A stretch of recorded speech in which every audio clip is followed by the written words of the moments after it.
Welcome to RPG Book Club, the podcast where we play a little bit of a video game and talk about how it makes us feel. I'm Sam. I'm Bernard. And I'm Trish. And today we'll be completing our playthrough of Lufia and the Fortress of Doom, beating the whole dang game. We did it! But before we get to all of that, how was everyone's week?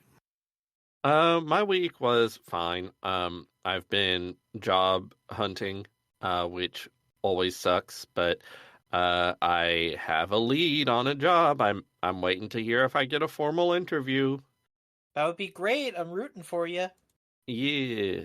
I pray that this one, they don't say, yeah, come in for the interview. And then you come in for the interview and they give you the interview and they're like, wow, we loved you, but we're not hiring right now. Let me send you to do this again just up the road. That would be wild if that happened twice. Yeah. I wish you the best. I also played some video games, which were unusual choices for me, and I'm excited to talk about that more in Victory Lap. Hell yeah. I was like, I want to play something weird for me and low stakes and easy. So I played some games in the PlayStation 5 Classics catalog because you can save state and rewind and stuff. So it'd be real easy and I wouldn't have to stress out about it, which is what I wanted. Nice. What about you, Trish? How was your week? So it's a story of bad news, good news. I'm going to start with the bad news, which isn't that bad, but I believe last week or the week before I've talked about how my sleep schedule has once again bifurcated against my will. Well, good news is I've gotten like 3 days in a row of 8 hours of sleep in one solid chunk, so that's great. But the downside is that for some reason this decided to happen and set up my circadian rhythm so I get sleepy around 9 o'clock in the evening. Oh. So I'm okay right now. I was a bit tired earlier, but I'm pushing through. I'm probably gonna pass out the second we're done with Victory Lap tonight. And that's just truly terrible timing for my life. It's a normal human being sleep schedule, which is really bad for me staying up for all the people in my life. So that sucks. I don't like it, and I'm trying to fix it, and we'll see if I can. I think part of it is I'm gonna go off caffeine again, because I think I've hit the point once again where I'm so used to caffeine constantly, and by caffeine I mostly mean soda, that it doesn't actually keep me up anymore. Not drinking it makes me more tired, but I still get very tired even when I drink it. So there's no fucking point drinking it. Mm-hmm. Good news though, a couple days ago, actually not a couple days ago, yesterday, so a couple weeks ago my wife found out about a local game thing, like it's supposed to be quote-unquote board games, but it's like honestly more just like tabletop and card game stuff at a local library. And she went and had a fun time, so yesterday I went with her. And it was really fun, and I played in-person Commander for the first time in, I want to say 7 or 8 years? It's been a while. Oh, damn. And I dug out my Commander deck, and I was like, let's do this. And I got to meet some pretty decent people there. There's like one corner of people doing Warhammer stuff, and my wife went to watch them because she likes Warhammer. And I played. I brought my unsanctioned stuff, and no one wanted to play with that, which made me a little sad. Maybe next time. Unsanctioned, for those of you who don't know, so unsets in Magic are silly joke sets that break the normal rules of Magic just for lulz. It's truly, they're pure comedy sets. And they're fun. I really enjoy them. Unsanctioned is a thing they did a while ago between real unsets, where it's mostly reprints of older uncards, but it's for each of the 5 colors of Magic, it's 30 card half decks, and you just pick 2 you want, and you shuffle them together, and cool, you just have a 60 card deck. And then the other person picks another 2 colors, and now you just play an improv game of Magic off of decks you just shuffle together, and you'll see how they work. That's so much fun. It's such a great product idea, and I almost never get to do it with anybody, which makes me very sad because it has a lot of really fun cards in there. there's, if you do not know, the DCI, I don't know if they still are, but they used to be the group that are in charge of like competitive magic-y sort of things, including bannings. So there's a card called Look at Me, I'm the DCI, which is a card where you just name a card and that card's now banned for the rest of the match. And the I art love it. and the art is of like, it's a stick figure drawing of someone blindfolded throwing a dart at a dartboard. Beautiful. Just them having a lot of fun with themselves. And yeah, I had a really fun Commander game. I lost, but I had a lot of fun. And I checked with them, and it seems like everyone there is fine with me playing uncars. So I'm already brewing for the next one of these in 2 weeks. I'm gonna come next time with a commander deck that is an uncommander. Specifically, I think I want to go with one from the newest one, Unfinity, whose whole thing is that she's Unfinity's whole thing was it was a set that took place in a space station that was also a theme park and carnival. And so Claire de Lune is a balloon animal making sort of clown. And so once you've played her, all of your tokens are now cards for the rest of the game. Which is truly just one of those simple lines of text on a card that makes your brain break a little if you know the rules to Magic. Because what do you mean tokens are cards now? That means that they can all go to my graveyard, they can be bounced into my hand, they can get shuffled into my deck. What does that even mean? That's wonderful. And I think it will create delicious chaos. How about your week, Sam? How have you been doing? Oh boy.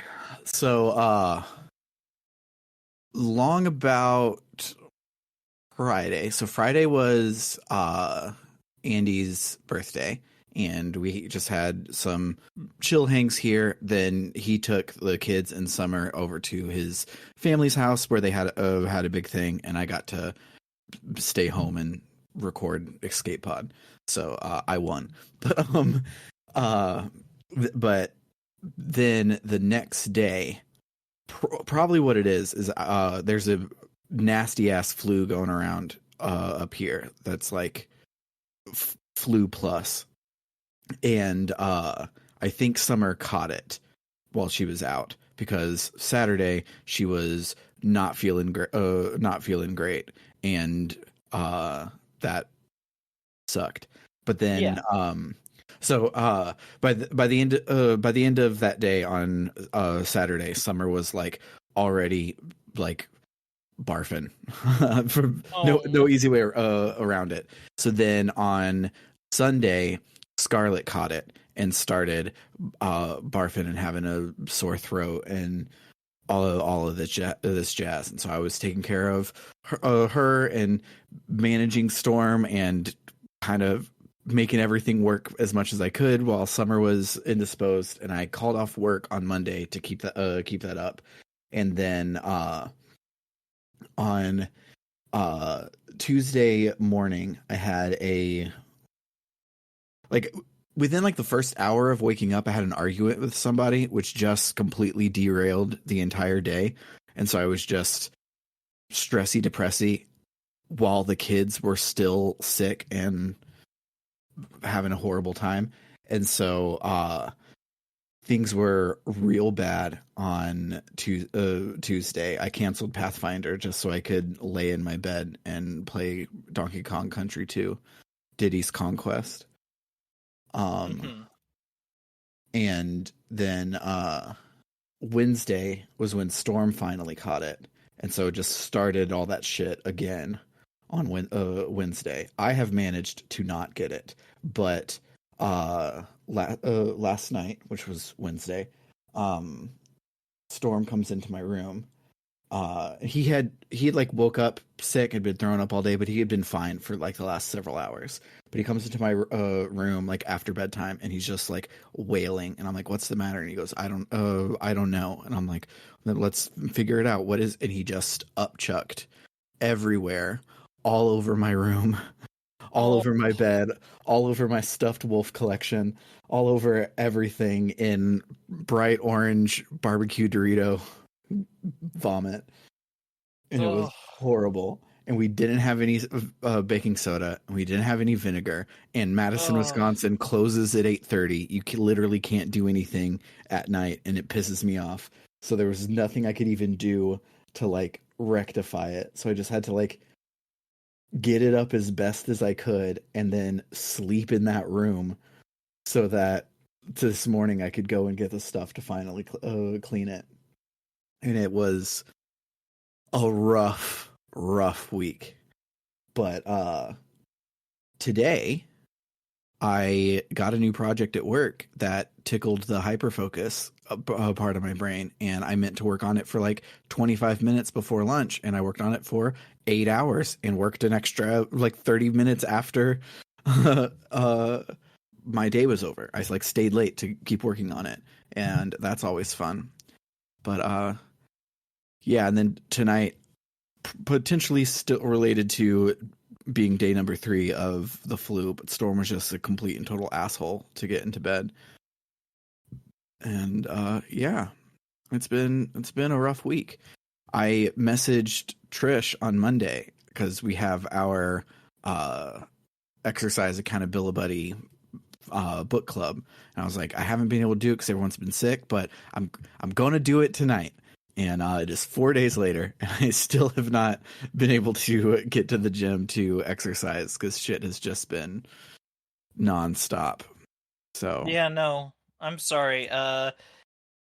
It's definitely far from the same, but I'm sorry you're talking about your week brought this out of me. I had honestly forgotten until you mentioned all the people getting sick a while ago. I was watching Castlevania with my partner and with my sister, and we were all enjoying watching new Castlevania Nocturne season. We almost finished when I was just like, "Uh-oh, hold on, pause, because I gotta go." And I had to go up Chuck. And as best I can tell, it was caused by gas station pizza, which is certainly better than it being caused by being sick, but it still was just fucking terrible. I have always been of this opinion. It only grows stronger as I grow older. If I could never throw up again, it'll be too soon. It's the worst bodily function. I hate it.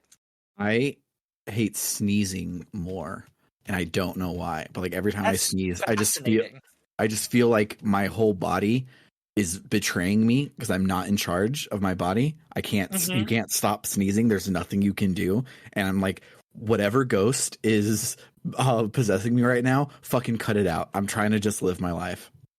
But yeah, that's me.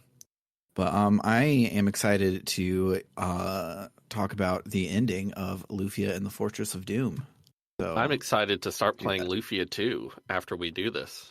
I am so excited to play Lufia. I'm so excited. It has been near the top of my like to be played ever since I played it for the JRPG canon. Like, God, that was before Storm was born. Jesus Christ. In the long ago times. In the long ago times. Jesus. So I'm very excited to finally play through all of it. So let's talk about the end of this one. So next week we can talk about the beginning of the next one.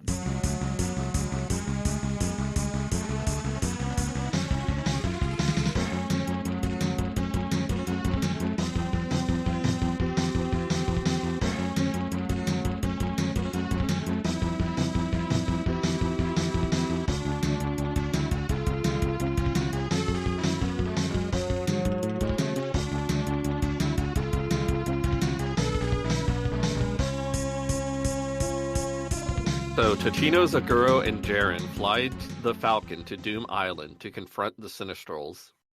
There's a shrine with a mysterious old man on the island, and this shrine has been a thing the whole game, sort of, except I haven't mentioned it, and because there's lots of weird shrines that connect to this shrine, and there's a mysterious old man there who provides hints on what you need to do next if you find him, and it's weird and not explained, just like a lot of things in this game. He's kind of like the mysterious old man of this game when you think about it. Yes. The most mysterious of the mysterious old men, and probably the oldest too. Anyway, the party heads into the Fortress of Doom, which has now been fully restored, and the monsters here are strong. After going through the dungeon a third time, which I love, I think it's great when spaces are thoughtfully reused in video games, we find the shattered remnants of the dual blade. Aemon, Gades, and Douse appear. Dal says Totino's can't win without the dual blade and asks why he continues to fight. Totino says he wants Lufia back. Dal says he wonders if Lufia wants him back. Lufia appears and stands next to Dal, ignoring Totino's pleas. So the remnants of the dual blade start reacting to Totino's energy or something, and the dual blade comes back together and is restored. And I'm like, okay, that was easy. It just sort of, it's not a problem anymore. Yeah. This game here towards the end, I feel like had JRPG checklist that they needed to do, but ran out of time and cart space because we really did go boat, submarine, airship in like 2 seconds, and then now, oh yeah, they broke the magical sword. What do we have to do? I don't know. Energy. It just all of these feel like the setup for a bigger like plot thing, and none of them are. Yeah, my thoughts regarding this are more connected to my feelings on like Lufia's character, which we'll get to later. So Totino's takes the dual blade and steps forward. Gades blocks the way and attacks. And unlike the rest of the fights coming up, this one is actually pretty tough because Gades uses a lot of physical attacks. And for the rest of the fights, they mainly use magic, so you can just have Jaren cast Mirror on everyone, and that makes it pretty easy. But Gades is actually hard.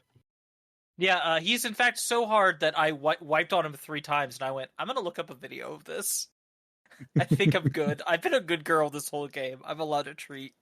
So the party defeats Gades, then Eamon attacks, and it's nice of them to take turns like this.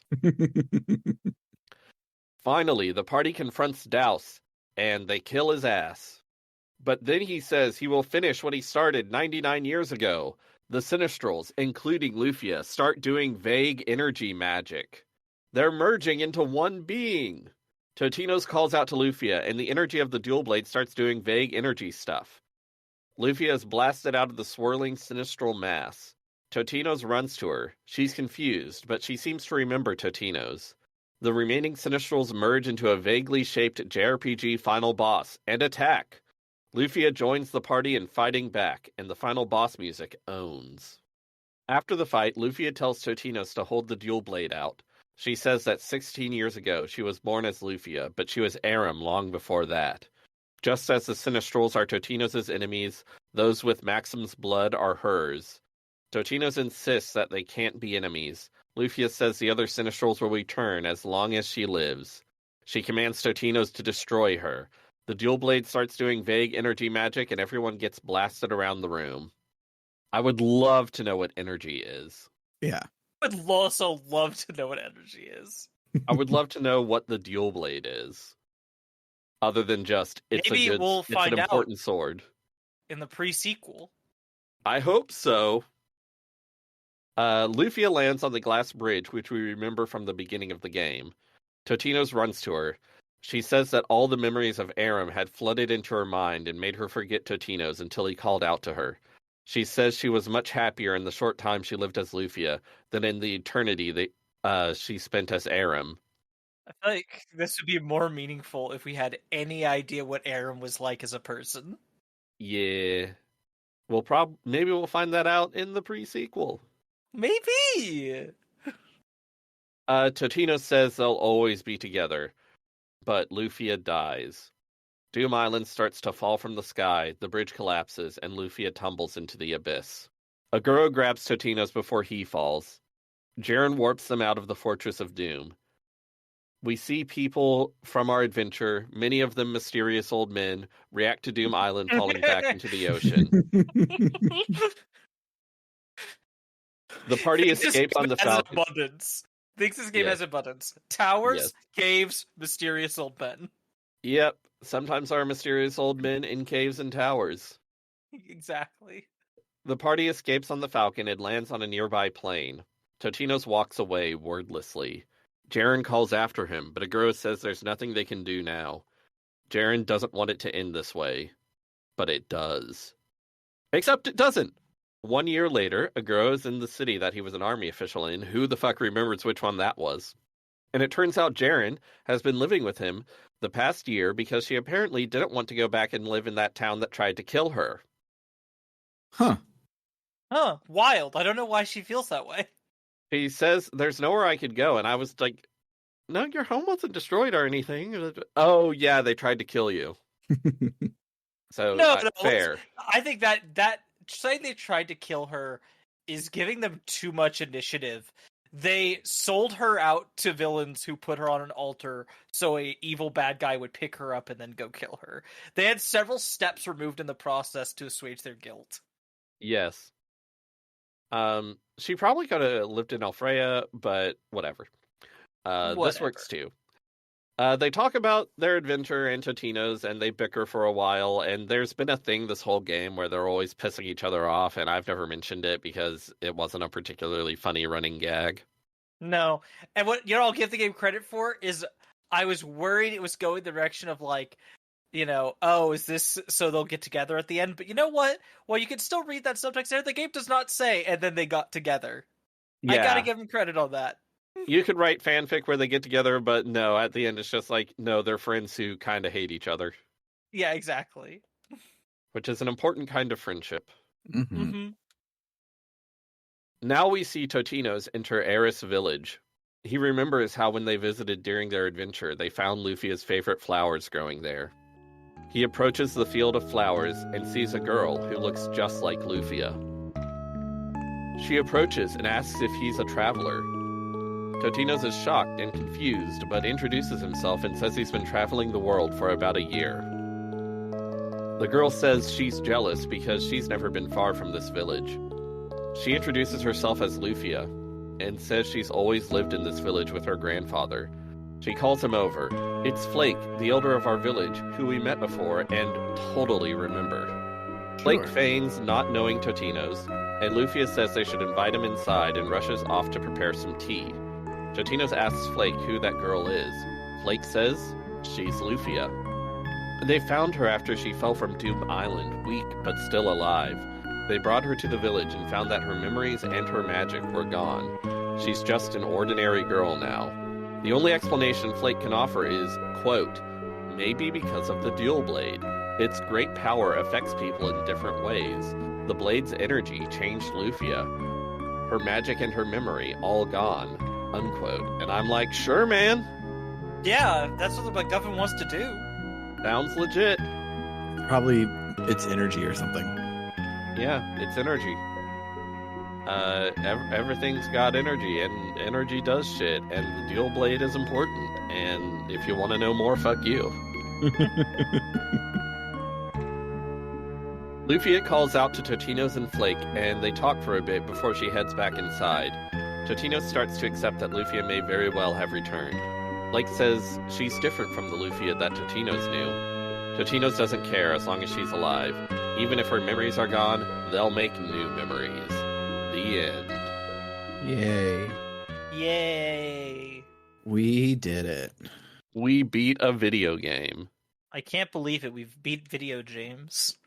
That didn't take very long, but there was like an hour of gameplay this week. Yep. But it's okay. We get to talk about everything that we like or dislike about this game in our memorable moments. Yeah.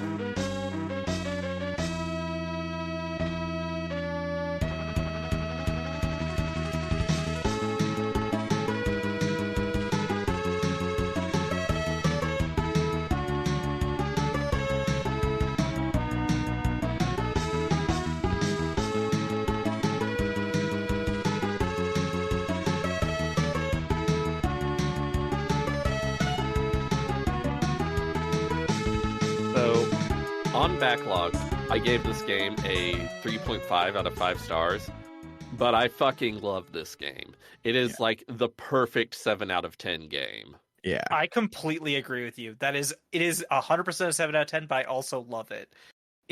It's delightful. Yes. Yeah. Like, a lot of aspects aren't too great. A lot of aspects are really good, and overall it's just very generic and sort of unremarkable, but I love it so much.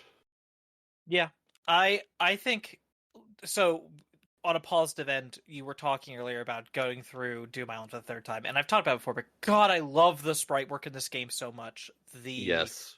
The maps are so gorgeous, and specifically Doom Island, there is that fucking hallway where you see the exterior as you're passing by these pillars. It's every time it's so gorgeous, and it hits me. And also the design of the final boss is kind of incredible and really metal. Like, Mhm. it looks so freaky in the best way. It's wild. Yeah, it is a vague JRPG final boss, Mm-hmm.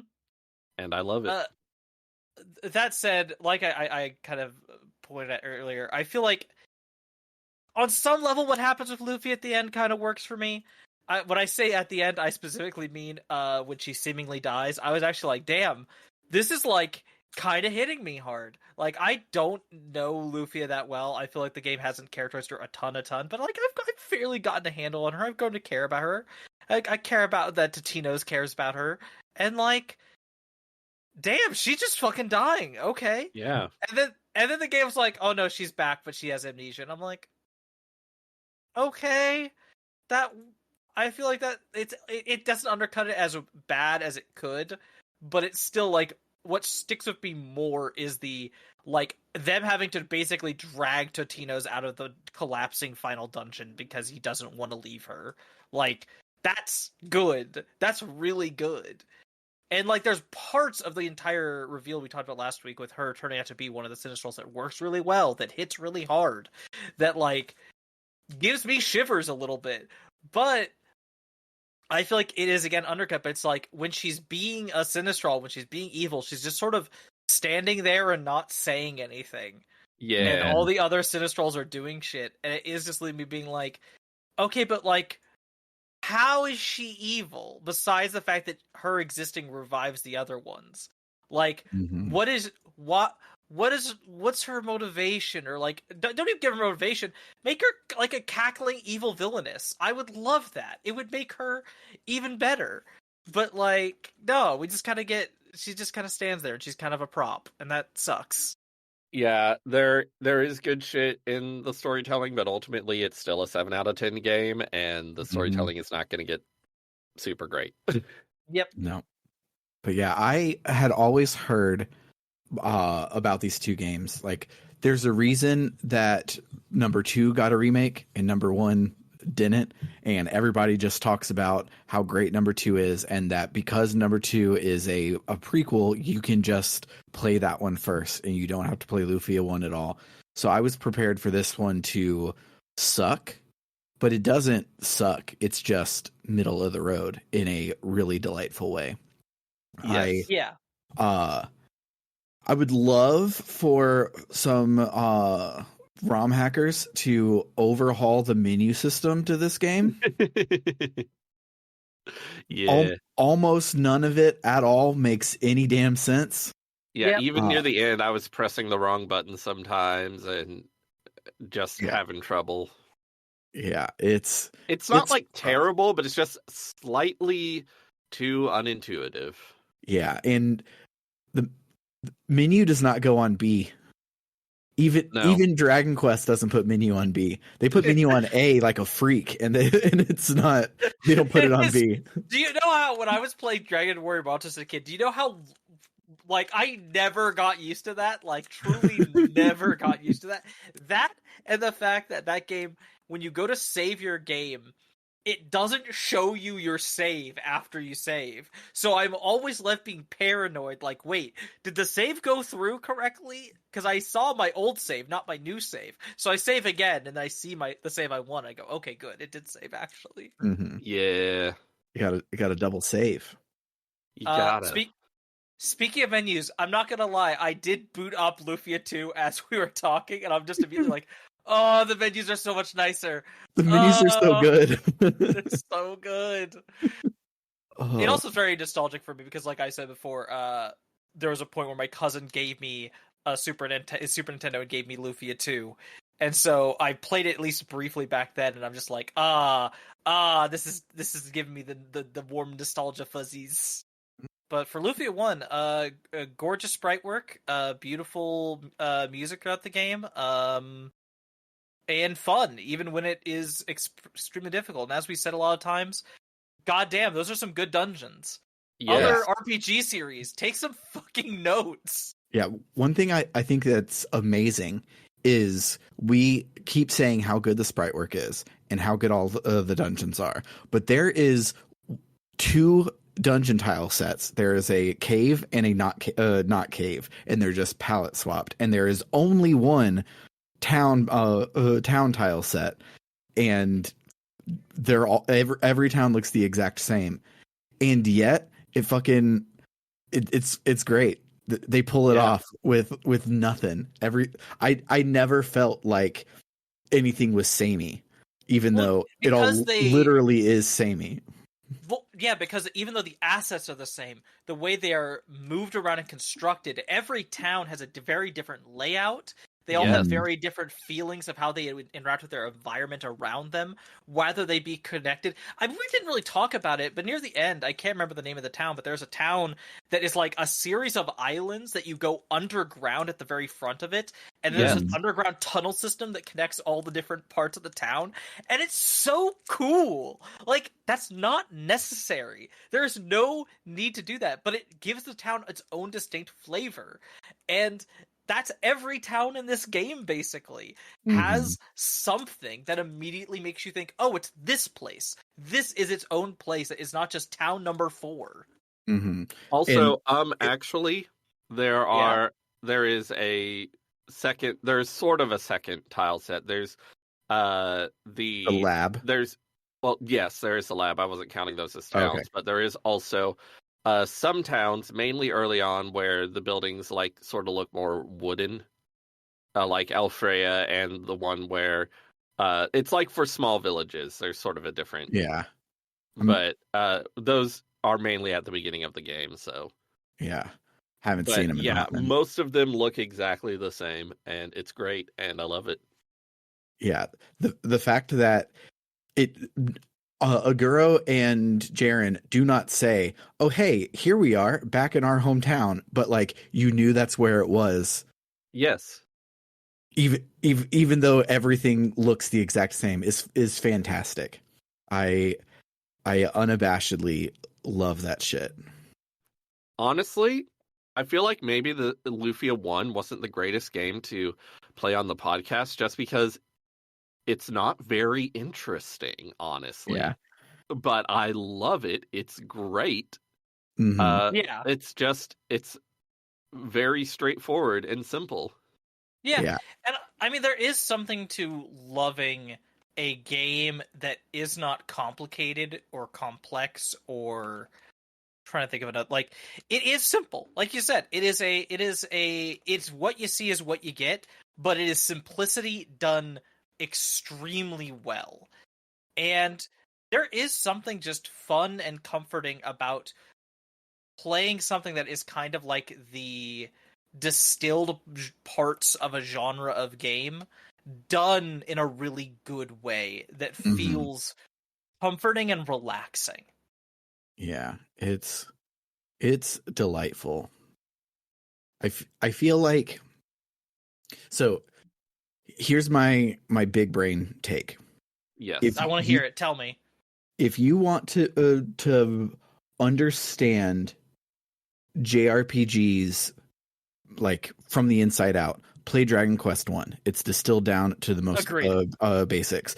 But if you want to know kind of what every JRPG is like, play Lufia 1. I think it is the like, not the platonic ideal as in it's better than everything else and everything wants to be it. I feel like this is the point on which everything branches out from. Yeah.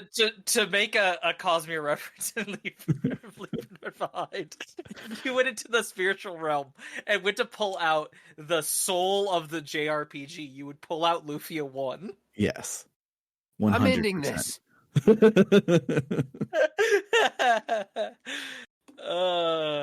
But yeah, no, I am so happy we played it. It's very delightful, and I'm very excited to see all the ways Lufia 2 builds upon and subverts that. Yeah. I think I said it before, but I can totally see how this same developer went on to make a masterpiece, which is what people who have played Lufia 2 say it is. Yeah. Wanna it's gonna be hilarious when we play Lufia 2 and all of us hate it. Yes. No. 100%. I did look up Lufia 2 long play on YouTube, and the thumbnail for the first part is Maxim talking to a mysterious old man. Gotta love it. It's an old man sprite, and he's saying, Maxim, I'll show you my secret to dungeon fighting sometime soon. So he has a secret, so we know he's mysterious. Yep. Yes. Yeah, I'm so excited, and I absolutely know without a shadow of a doubt that when we're playing Lufia 2, it's going to make me really want to finish my on again, off again playthrough of Wild Arms 2. Because Wild Arms is just Lufia 3. Or well, there is a Lufia 3. However many there are. The plus one, that's Wild Arms. There's Lufia in the Fortress of Doom, Lufia 2 Rise of the Sinistrals, Lufia The Legend Returns for Game Boy Color, and Lufia The Ruins of Lore for Game Boy Advance. And also Lufia Curse of the Sinistrals, which people don't like, for the Nintendo DS. Yeah. Because that one's the remake of Lufia 2. Yeah, and apparently it's weird. I think it's an action RPG. It is. And people don't like it much. Part of me wants to Trish the next block and play that one and the original at the same time. But I don't think I got it in me. I mean, you can if you want. I don't know why you would want.